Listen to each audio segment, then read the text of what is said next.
আমরা দ্বিতীয় ক্যাম্পাসের যেটা মানে লক্ষ্য করেছি যে 2018 সালে সেটা চালু হয়েছে, কিন্তু দৃশ্যমান কোনো অগ্রগতি মানে এই 8 বছর পর্যন্ত হয়ে হয়নি। গেছে।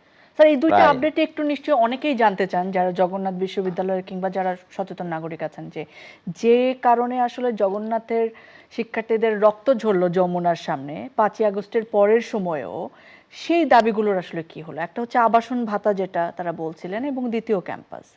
সো এবং হল যেগুলো দখলদারিত্বে রয়েছিল, জগন্নাথের তো মানে বিশাল সম্পত্তি ছিল, কিন্তু এগুলো রাজনৈতিকভাবে দখলের আন্ডারে ছিল। সো এইগুলো নিয়ে একটু আপডেট দেন স্যার আমাদেরকে। জি, তো সেই আন্দোলনের মূলেই ছিল যে অন্যান্য বিশ্ববিদ্যালয়ের শিক্ষার্থীরা যেখানে আবাসন সুবিধা পাচ্ছে, তো জগন্নাথ বিশ্ববিদ্যালয়ের শিক্ষার্থীরা সেখানে 100% আবাসন সুবিধা থেকে বঞ্চিত।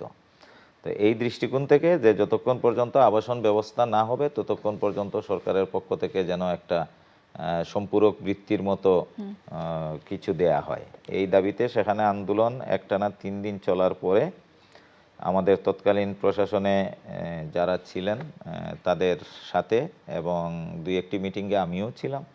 সেখানে আমাদের শিক্ষা উপদেষ্টা, আমাদের অর্থ উপদেষ্টা এবং বিশেষত আমাদের ইউজিসির চেয়ারম্যান আমাদের এস.এম. ফয়েজ স্যার এবং ইউজিসির একজন সদস্য তানজিম উদ্দিন খান, ওনারা বসে একটা সুরাহায় এসেছিলেন যে শিক্ষার্থীদের দাবির প্রেক্ষিতে আবাসন সংকট নিরসনের জন্য একটা শিক্ষা সহায়তা বৃত্তি বা এই টাইপের একটা মানে ব্যবস্থা ওনারা করবেন, এবং সেখানে একটা কমিটমেন্টও হয়েছিল।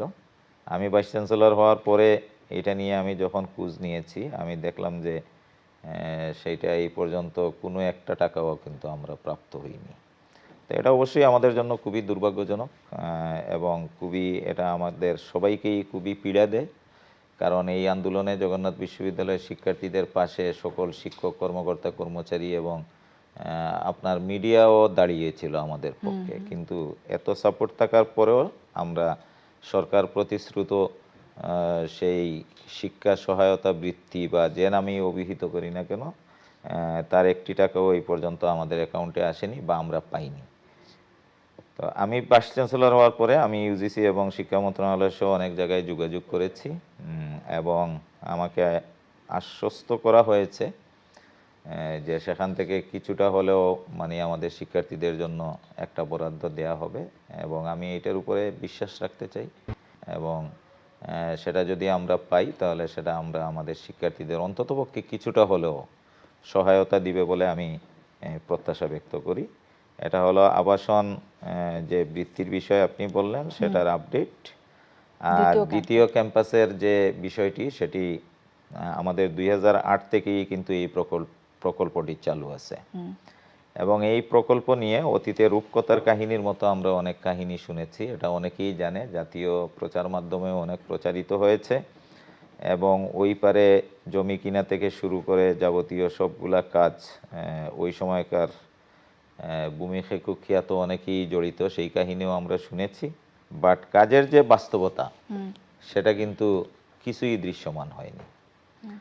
তো বিশেষত 5ই আগস্টের পট পরিবর্তনের পরে শিক্ষক সমিতির সাধারণ সম্পাদক হিসেবে এবং পরবর্তীতে সভাপতি হিসেবে সেখানে আমি তদারকি কমিটিতে ছিলাম, এবং আমরা চেষ্টা করেছি খুব দ্রুত আকারে প্রথম সংশোধিত যে প্রজেক্টটি ছিল সেখানের যে কাজগুলো ছিল, মাটি ভরাট, তারপরে হইলো বাউন্ডারি ওয়াল নির্মাণ, তো পুকুর খনন, ঘাট নির্মাণ, তারপরে লেক সংস্কার, এই কাজগুলো আমরা খুব দ্রুত ত্বরান্বিত করার চেষ্টা করেছি।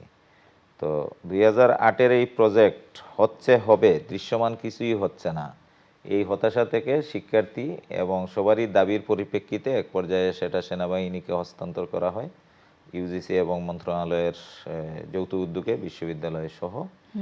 তো সেনাবাহিনীকেও হস্তান্তর করার প্রায় তো 1.5 বছর হয়ে গেল, তো এখনো অ্যাকচুয়ালি দৃশ্যমান কিছু মানে ওইভাবে হয়নি।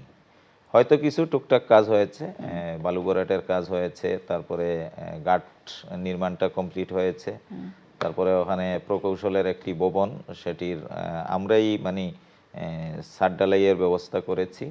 তো যে পরিমাণ কাজ হয়েছে সেটা অ্যাকচুয়ালি আমি দায়িত্ব নেওয়ার পরে ইতিমধ্যে আমি আমার সেনাবাহিনীর 25 ব্রিগেড যারা কাজ করে তাদের সাথে আমি বসেছি, কথা বলেছি, তৎপরবর্তীতে আমি ইউজিসি এবং মন্ত্রণালয়ের প্রতিনিধিদের নিয়ে বসেছি।